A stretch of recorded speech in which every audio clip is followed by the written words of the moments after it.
All right, good afternoon, everybody. Thank you for coming to our session. We are Middletown Area Middle School, a suburban school here about 10 miles down the road. If you know where 3 Mile Island is, that's in our backyard. So if you turn off the lights, our eyes might glow in the dark, but just a little bit about us.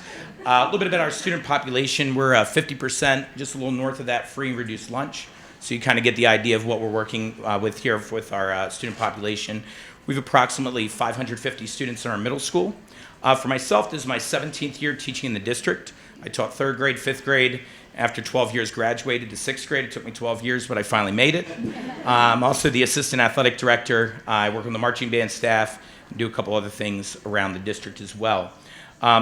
Before we begin here, I'd like to give a thank you to our administration. Our administration really supports the PBIS initiative, gives a lot of support to that. I'd like to give a shout out to Casey Capello from the IU, a great resource for us. Also to our amazing principal, Dr. Weavido, who really empowers us. We go to her with an idea, and she says, make it work, go run with it, and we're really appreciative of that. And our incredible staff and our hype squad right here in the front, so appreciate that. Since we're talking about student advisory, I thought it would be pretty odd of me to just come here and talk to you myself. So I brought 2 of our student advisory members here, and they're going to talk to you about what they do, the importance of what they do. And so I think you're going to get that firsthand look into their perception of it. I asked our student advisory members who would like to come to present at the statewide conference. Like 12 of them rose their hand real eager, and I said to like 100, maybe 120 people, and the hands slowly started coming down. So I'm super appreciative of Chloe and Joey.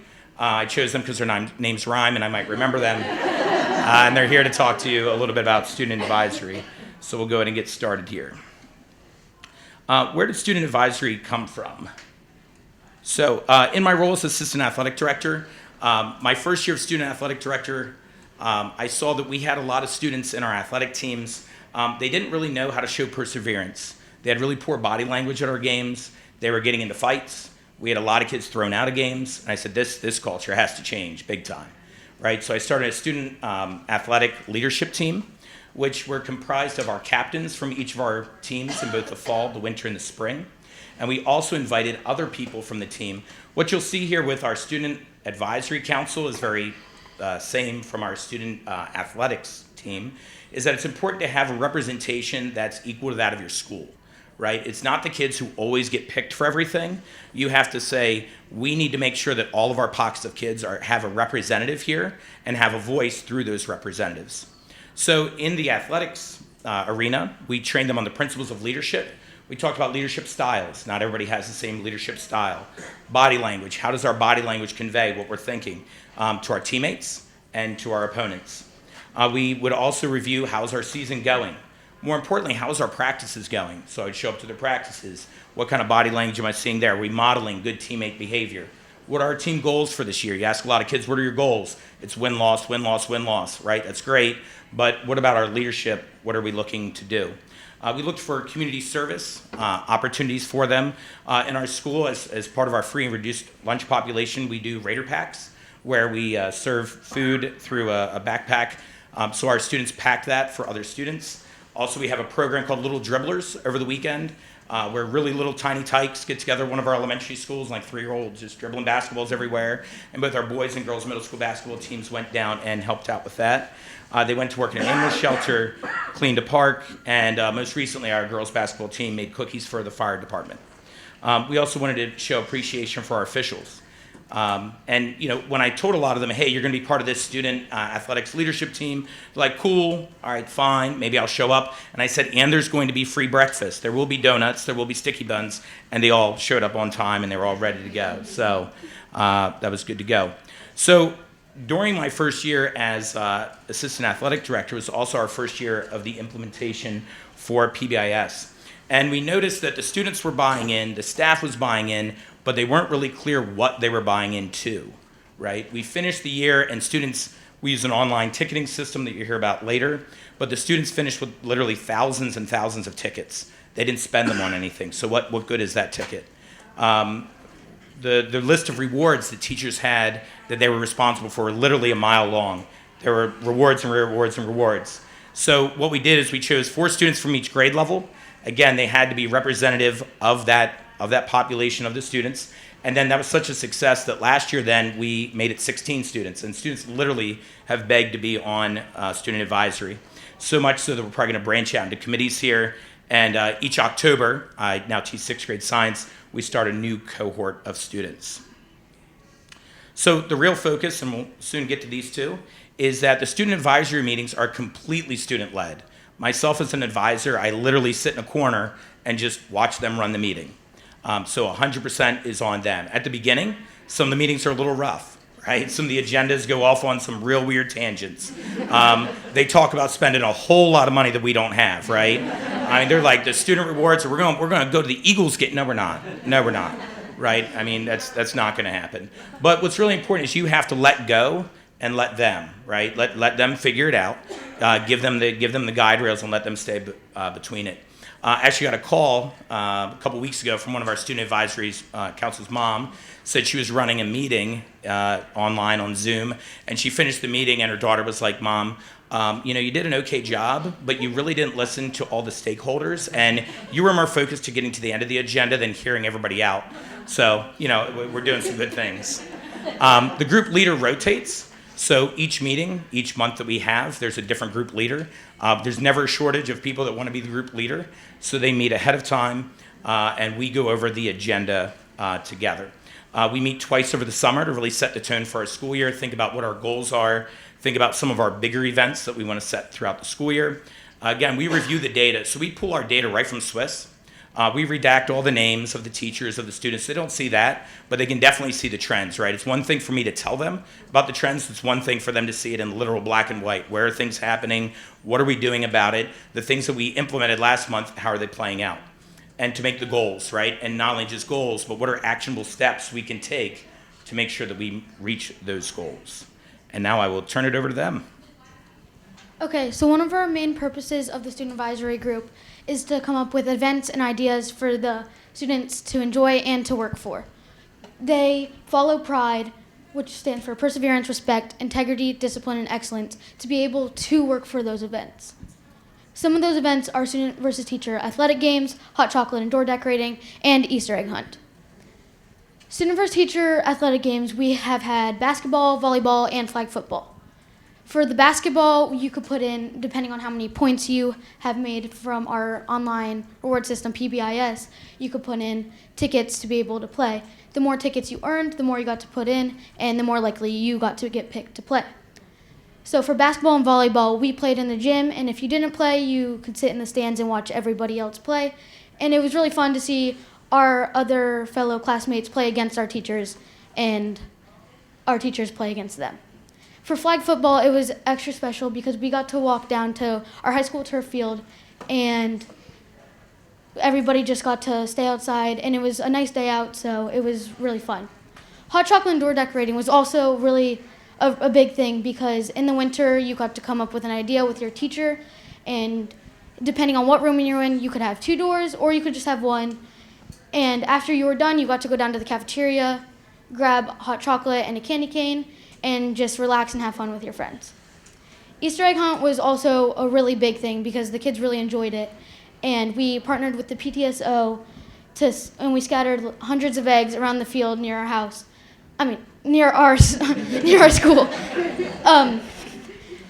You got to run around and grab like 3 eggs each to start just so there was enough for every kid. And some of the eggs had papers where you could get free ice cream, extra gym time, or some of them had candy. And Mr. Smith actually made it special and put a few of the eggs had money in them for some of the kids. But overall, our main purpose is just to make sure that the kids have something to work for and make it have events that are fun for them so they have something to look forward to. Now, we did find during Easter the chocolate melts, right? So hiding the eggs an hour ahead of time and then having them go out and find the Twix that was like literally melted through. Also, some of them really wanted to find the money, so they're breaking open eggs looking for money until they found an egg. And we said, no, you touch the egg, it's yours. You got to take it. So one of the things that they talked about over the summer, I'm a very competitive person, assistant athletic director. I love sports, right? But not all of our kids do. So a lot of times I was projecting my own thing of what I thought was fun on our entire student population, and they came to me and said, Mr. Smith, like, we'd like to do some things that aren't athletically based, right? We need some more crafts, we need some more other activities. So you're gonna see later on, a lot of our events this year, we're gonna keep the sports ideas in there, because they like to see how some of us are getting older and we aren't, LeBron James anymore like we think we are. But we've added a lot more events in there that literally came from them and their honest feedback about, hey, this is cool, but let's try this as well. Another important thing we do as student advisory is look at behavioral problems. So one way we determine behavior at school is through our pride system, which Chloe explained, with perseverance, respect, integrity, discipline, and excellence. A way we look at to see if our students are showing their pride behavior is through office referrals. This is where we can get the data to show our teachers what is happening with our students. Using these referrals, we can look at where and when these referrals are happening, who and why they're getting those referrals, and how we can fix that. So using the data, we can look at when these referrals are happening. Like if they're happening in the beginning of the day where everyone's tired, the middle of the day where everyone's rambunctious, or the end of the day when they're tired again. We also look at where these things are happening, such as the main place was our classrooms, then our hallways, and then the bus. We look at who is getting these referrals, such as they're not included in any events where we need to make more, or they're included in everything and not being a good role model. We look at why they're getting these referrals, such as is it being disruptive in the classroom, being tardy, or just being bad altogether. Using this information, we can see how we can fix it. Like for the hallways, we added more staff in areas where it was getting worse and worse. Another thing we look at here is tickets distribution. This is really important to see if our teachers are limiting our limit of 50 tickets per day. Looking at this, we can also see if students are buying these rewards to see if they're working or if we need to make new ones to accommodate for different student groups of bodies. Using these data, we can make the school have a better learning climate for the entire school. Hey, good, thank you, Joey. So students are very perceptive, right? They know exactly what's going on in the school. So a lot of times we think we know, and they come in and they're like, no, that's not actually what's happening, right? And they'll tell you, right? And they'll also say, Mr. Smith, the teachers that give the most pride rewards are also the teachers that have the least amount of problems in their classroom, right? And conversely. So the teachers hearing that directly from the students say, listen, the people that are really focusing on the positive things, those are the classes I want to be in. I'm actually learning something. The teachers that are trying like heck to like really nip these behaviors in the bud, that's where all the craziness is happening. So just encouraging those teachers to hear from the students, this is what's going on, and here's how you can help. Okay, so at MAMS, we have two sides that separate us, which are blue and gold. So there's a 6 blue team, a 6 gold team, a 7 blue team, an 7 gold team, an 8 blue team, and an 8 gold team. We want to make sure that if a certain team or grade level is behaving, then we can reward either that certain team or that certain grade level. We come up with ideas such as free time, movie time, or even pieing a teacher. So one of the things is free time in the courtyard, which you can go out, relax with your friends. We can set up our gaga ball pit where you can just have fun with your friends. We can set up board games, or you can just relax and enjoy your time. Free time at the field, the park by our school, is also a really fun one where you can just relax instead of sitting in one of your free periods, and it's just fun. Movie time is also a really big one because if your teachers think you deserve it, they can take you down to the auditorium. You sit back, you can relax, and they can project the movie onto the big screen. If you're not interested in watching the movie, you can bring your iPad down and play games as long as you're doing what you're supposed to be doing. Pie a teacher is a really big one because who doesn't want to pie a teacher in the face? I know I would want to pie one of my teachers. But that would just be really fun. But you can put tickets in to what top 3 teachers you would want to get pied in the face. And another big one is pizza party because you can just relax, eat pizza, a slice or two, and have fun. But one of our main idea for that is just to make sure that the kids have something to work to and have something that they can enjoy.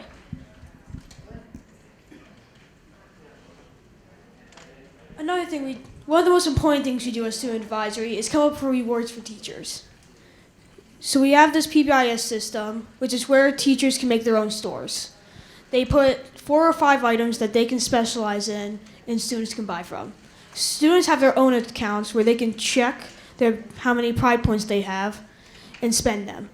These rewards can range from a physical item to a benefit, such as a physical item being pens or pencils or cool stickers, from a benefit being go to lunch early or having fun with friends.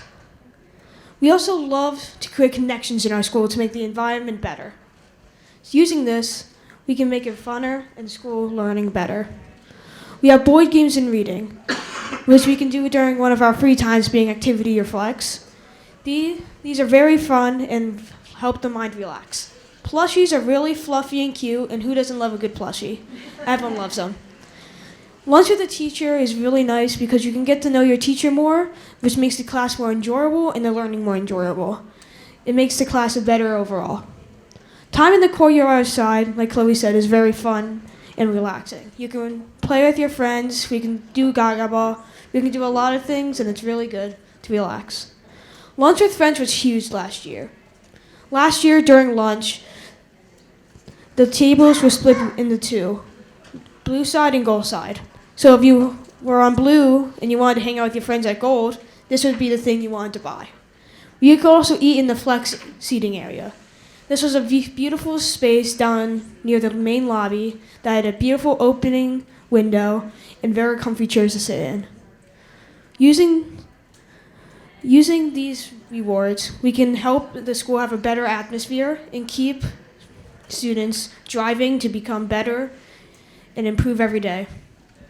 Great. So we found a lot of our students wanted experiences, right? They don't necessarily just want the tangible items. They want the experiences. So as I think Joey mentioned, we talked about 4 or 5 items in each teacher's store. Okay, you don't need to keep track of a list of 50 things, but if each teacher has 4 or 5 things in the student's 8-period day, they have access to 40 things, right? So things that are important to you that you want to make a connection with the students. So myself as assistant athletic director, I can give you free tickets to the games, right? You want to come to the football game Friday night? I'll get you in. I also have a thing where it's like assistant to the assistant, where they can kind of come in, they get to meet with the team beforehand, they get the referees to sign in. I think it's great stuff. They sit up in the press box to watch the game, and I feed them dinner. And yes, it is possible to eat an entire McDonald's bundle box during one soccer game. Learned that this year. We also have add-ons to our different events where they can be VIPs. And that was, as I think Chloe mentioned, the pie teacher in the face, which she got really excited about. We did that during our basketball game the other year. And some young lady that I have no idea who she was hit me so hard that I smelled sour milk for like a week. But the kids loved it. It was going crazy. We also have some surprise add-ons sometimes. So 2 weeks ago was our senior night at football. And one of our young men, who's a senior on our football team, his uncle just happens to be Micah Parsons, who plays for the Dallas Cowboys. So Micah flew in on the Cowboys bye week. I heard about a day ahead of time that he was coming. Didn't want to tell a whole lot of people, because I'm also in charge of security for the football game, and I don't need that. But I told the kids, I said, 5 of you, whoever gives me 50 tickets, I have something that you're going to want, right? So 5 of them signed up. They got a private meet and greet with Micah. He signed autographs for him. They got a picture with him. I mean, they're on cloud 9. They're still talking about it. So those kinds of things that we've talked about. Now, we couldn't really talk about that ahead of time on student advisory, but those are the kinds of things that get them excited. Along with that, it's really important, our student advisory sets expectations for our teachers. And they were part of developing our staff matrix that we follow at MAMS. And there's recognition at the end of the year. Our PTSOs sold Hershey Park tickets. So we got some free tickets at the end of the year, and we were able to raffle those off to the students. And we were also able to raffle off some restaurant gift cards to some of our staff members. We have a box in the office where students can nominate and recognize each other. Students can recognize other teachers or other staff members through them recognizing that a staff member is modeling one of the Pride attributes. We also bring that up in our newsletter. We have a monthly newsletter that goes out and onto our social media. The other thing that we have here is improving the school climate. So when we met over the summer, the kids wanted to develop welcome back posters, as well as they brought up posters about what's coming up. Okay, so we do different events, different grade level and team rewards that the students talked about. What do you have to do to earn that? Is a certain number of tickets? Are we focused on a focus area like iPads being charged? It's middle school, so that never happens, right? So you have to bring the iPad charged for 2 weeks to be able to be in this event. No tardies. Some of the times it's for them individually, or at times we work together as a group. Our 8th grade, how about no dress codes for a month, right? And then we'll give you this thing. So they're able to work together and work toward that goal. The other thing Student Advisory came up with are clubs. They said we want another way to connect with our teachers, so once a month, the teachers come up with a list of clubs they would like to do. We have a fishing club, bicycle club, sports and games club, book club, art club, comrades and coffee, where you sit with your friends and drink coffee. And so they do that once a month. It's a chance for them to get to connect with each other and a chance for them to connect with the teacher in the area of the teacher's interest and link that with the students. So those are all things that came out of Student Advisory as well. Okay, so throughout, from the beginning to the end of the year, we like to have assemblies that remind kids to stay on task, and we like to introduce the school rules. For 6th graders, we introduce. For 7th and 8th graders, we like to remind, because even though the 6th graders have used Pride since elementary, the middle school might expect different things than the elementary did. So for 6th graders, we like to introduce, and 7th and 8th, we like to just remind, because even though they were here last year, they might not remember. We also like to have a Kahoot game in the beginning of the year, where a group of 3 to 4 people can join the Kahoot. One of you will join the Kahoot, and you all work together to win the Kahoot. The Kahoot is based on school rules and expectations. If you did win, you got a free slip, which was like free ice cream or extra gym time. We also like to have these assemblies throughout the year, just to make sure if a grade level or team is falling behind and not showing the expectations, then we can remind them. Also, our students sometimes ask for assemblies, right? So in a week, we have a very special assembly coming up. It's for Veterans Day, where we invite our veterans in from our community and their families. It's a very special time, but it's very different than a lot of our assemblies. So our student advisory said we should probably have a meeting ahead of time to make sure everybody understands the expectations and the difference between that type of an assembly to some of the other assemblies that we have. One of the coolest things about student advisory is giving an idea and watching it come alive. Last year, me and a friend came up with the idea to have lunch coupons. Instead of an award like PBIS points, there's these lunch coupons that you would get $1 off at the cafeteria. This could range from an ice cream to a simple cookie. Me and my friend took this idea to student advisory and presented it to everybody. People liked the idea, so we sent an email to Dr. Levido, and she loved it too. After a meeting to discuss it and to rework it, the idea came alive. Next year, during the first assembly of the year, the winners of the Kahoot game got coupons that were $1 off the store. It was very cool to watch me and my friend's idea come alive and really be a part of our school. Yeah, so I think what's really important is we have to take some of their suggestions and put them into play, right? So many times we ask the kids, hey, what do you want to do? We're listening to your suggestions, and then we give them all the reasons why we're not going to do it, right? So it's like, hey, help me get to yes, okay? Like, hey, we can't get to the Eagles game, but help me get to yes on some of your ideas. So that's really key with the student advisory idea, is to make sure that they're seeing that their time is not wasted, that we're taking it seriously and we're putting some of those things into play, into motion. And if we can't do some of those things, explain to them maybe why not, or maybe how can we modify that to make sure that we're able to do it. So if I haven't shown you enough here with student advisory, the planning of the events, both the school-wide events, the planning of the teacher stores, here's the benefit for the students themselves who are in student advisory, that we saw a reduction in office referrals by 83% with the students who were in student advisory. In 2021-22 year, those students who were not in student advisory had 242 office referrals. That's about more than 10 a student. That's getting up there. This past year, those same students only had 39 office referrals. A lot of that's about their sense of belonging, the awareness of what's going on. Sometimes I would ask students, I would say, hey, do you know you got written up in art today? And they're like, I have no clue, right? They didn't even know what that situation was. And then when I brought it up, they're like, oh, that's what it is. So just bringing that up that they're aware of, and they want to work toward a solution. From a major office referral standpoint, we had those same group of students, 73 major office referrals in the 21-22 school year, went down to 17 in 22-23. We had one student that in 21-22 had over 100, very close to 200 office referrals. And they were significant office referrals. And so I said, you know what? He needs to be in charge of this. So he was my co-advisor. And I said, here, you're going to help develop this.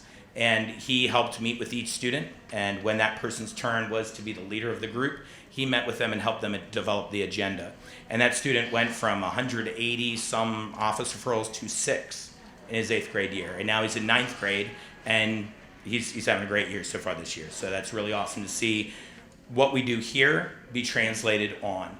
And from an athletic standpoint, the work we're doing in athletics, I mean, now we're winning, sportsmanship awards at the high school level that had been decades since we had won. So that's really great to see.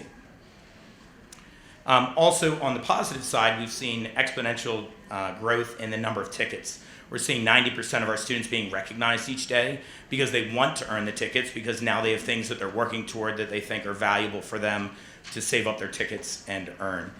They're still developing recommendations for the teacher stores, and we have student rewards and raffles. We set a goal for our teachers to recognize students at least 50 times a day, which may seem like a lot, but if in each of your classes you're doing that 5 or 6 times, you find yourself get to 50 pretty easily. So we talked about some of the rewards. We just had pumpkin decorating, and we had apple cider with our pumpkin decorating, and the students really enjoyed that. We'll have a snowman building contest here in the winter. If it actually snows this winter, maybe we'll use real snow. Otherwise, a little modification to come there. The Easter egg hunt is still on, I hope for cold weather, so no melted chocolate. Kickball, we have spirit days where we pair together with our student council, and we also do hat and slipper day. So some of the other benefits of the student advisory groups are the data organization. They're looking at the data, they're reading it, they're analyzing it, and most importantly, they're prioritizing it, right? So a lot of times you're like, oh my goodness, the house is burning, right? Well, what are we going to focus on? What 1 or 2 things are we going to focus on? What steps are we going to take? And then how are we going to see that out and see that progress being made? Collaboration and decision making. They've learned that they have to work with other people, right? The first couple meetings was like, no, my idea. No, it was a tug of war rather than hearing other people's perspectives. And that's where getting a student representation of your entire population is really key, so that they hear like, oh, that's somebody's perception, and their perception is their reality, right? It might not be yours, and so taking that into account as we develop some of these items. Character development and empathy, again, goes into that whole perspective taking as well. Communicating clearly with everyone in the groups, and also their time management. The first couple meetings we had an agenda of like 8 things, and we got to 2 in the first half hour. And they're like, but, I'm like, well, the meeting's over, right? So having them kind of meter that out and spend an equal amount of time on the things that they want to cover. So that's just a little bit about our Student Advisory Council. And we have some time here for some questions. If anybody had any questions about anything that we do at Middletown or anything like that, we'd be happy to take it. And if you guys want to take the microphone back to somebody, we'll be... Joey, you want to take that microphone back? Oh, I have a big enough mouth. Okay, sure. No, I have a big enough mouth. For accessibility purposes, we do have to. Oh, that's okay. Thank you. Yep. That's fine. So my question is, first of all, thank you guys for coming. I mean, it takes a lot to stand up there, and you guys did a great job. So. My question is whether you guys want to answer it or you, Sure. But when you were talking about the grade level celebrations, like you said, if everyone in 8th grade isn't out of dress code or whatever, how do you monitor that? So does everyone have to be in dress code that entire month? Is it if you are in dress code, then you get to participate? Or is it like a decrease of, how many students? I know I'm throwing a lot at you. No, that's great. So I would say that we take different approaches, different times with it. If whatever it is we're trying to decrease was at like 120 in the last month, obviously we're not asking for 0. We also do allow for like teacher discretion. So I'll use the iPad as an example, right? We know that a lot of our families, their living situation isn't maybe what we would hope for some of our kiddos. So like to say, you're not going to get this reward because your iPad wasn't charged, there's some teacher discretion in that. We're really just, our motto at MAMS is better every day, right? So if our students are moving in the right direction, that's a win for us. That's really the ultimate goal. There are times when we tell the kids, like, everybody's on the list at the beginning of the month. If you don't do this thing, you remain on the list. There's times that we're working toward a certain number of things. So we try and vary it each month to kind of keep them on their toes and kind of thinking about it. But there is a lot of teacher discretion that goes into that due to the individualistic needs of the students. Okay, thank you. Yep, you're welcome. Anybody else? Any questions?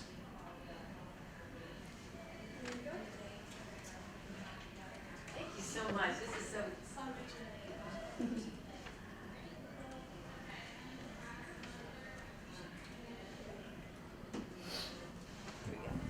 Thank you all so much. So exciting to see this at the middle school level. Have you seen this being inspirational for your high school? Because you mentioned like the eighth grader now going to the high school.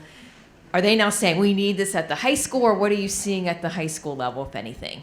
Yeah, so our high school is just starting to implement PBIS. We've started that at the elementary school years ago, and that kind of filtered into our middle school. Now it's going to the high school. So that's something that they're definitely working to implement. We've been doing that in our athletic department over the course of the last 5 years. We have a big culture shift going on in our athletic department. So that's really like the focus. Our driving at Middletown, athletics are very important to us. So we've kind of used that as the driving force to kind of push other areas. But yes, the high school, this is their first year of implementation, and they're looking at building a advisor group into their school as well. Thank you for your question. Got another question back there?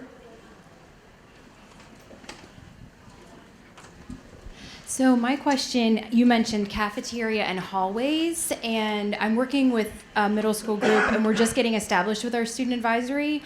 And so my question, I guess, is I heard you talk about there being two different teams. So I wasn't sure if that was like a logistic because of two different eating spaces, that they were in different colors. We're just trying to be creative in ways because we know that they want time together to make it an incentive to have appropriate behavior, especially in those areas. So that's my question, those hot areas for behaviors. Sure.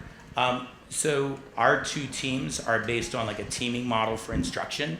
And also it allows us to kind of separate some student behaviors that really shouldn't be together on those two teams. The students were originally separated due to COVID on the two teams for contact tracing and all that kind of thing.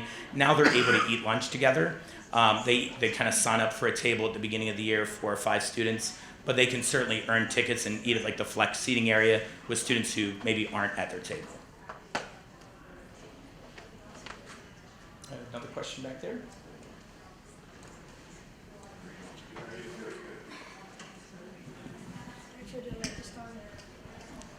Is your student advisory group in conjunction with the student council, or is it functioning as the student council?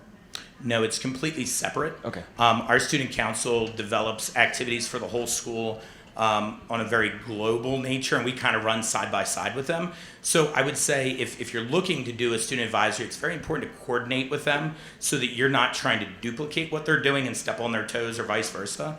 But they do our school dances. Again, like we give them ideas for the Spirit Days, but the Spirit Days are really kind of in their wheelhouse. They also have some community events that they do.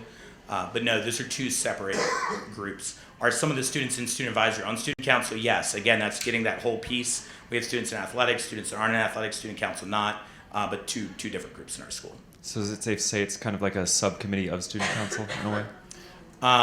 Two, I would treat as a Venn diagram that has a sliver of a crossover. We've got 2 questions. All right. I might have missed this, but when do you meet with them, and for how long? Sure. So we meet once a month for a half hour before school.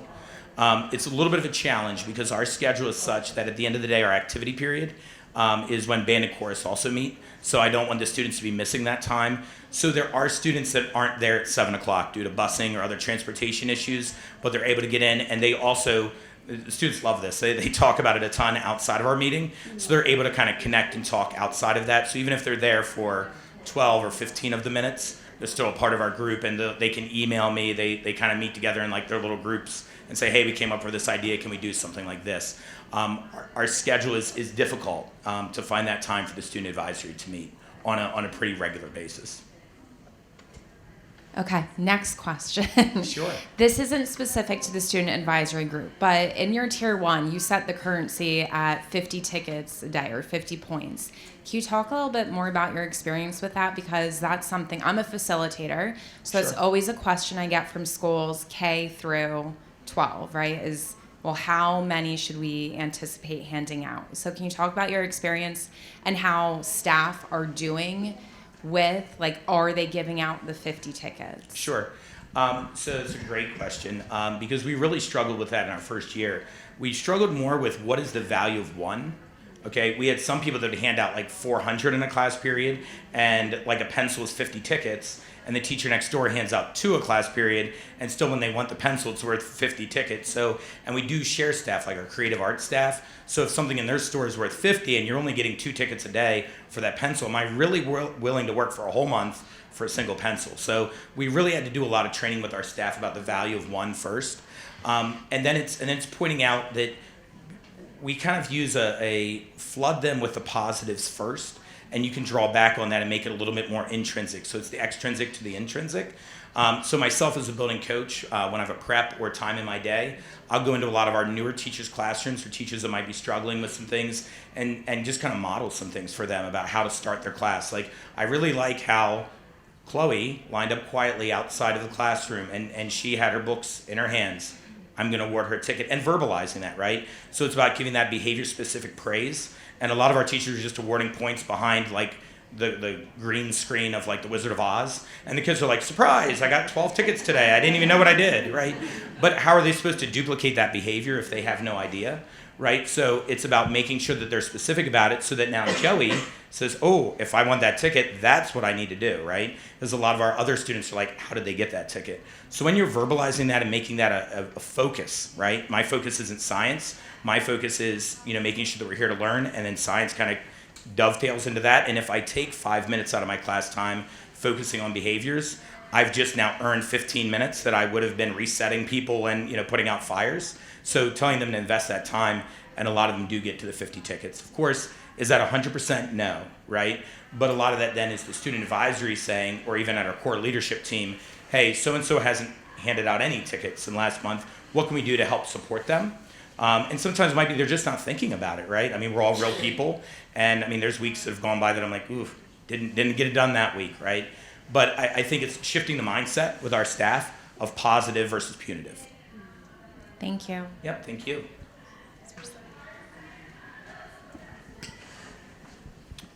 Anybody else? All right, great. All right, well, we thank you all very much for coming today, and we look forward to sharing the rest of the conference with you. Thank you so much.